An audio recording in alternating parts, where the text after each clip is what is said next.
How to blur background in Canva.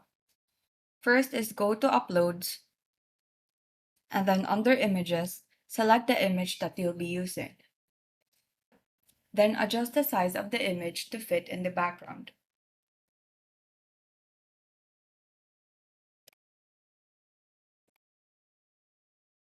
Now highlight the photo and go to Edit Photo. Under Magic Studio, select Background Remover. Once the background has been removed, click on Share, and then go to Download. Tick the box beside Transparent Background and select Download.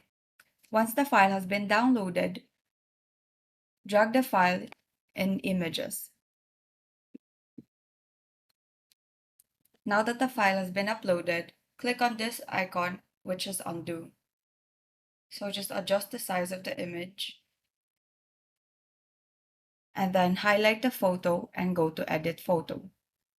Scroll down under Effects, select Blur.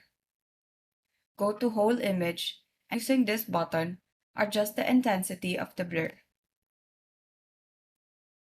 Once satisfied, go back, and then go to Uploads. Select the file that you have uploaded, and then Overlay.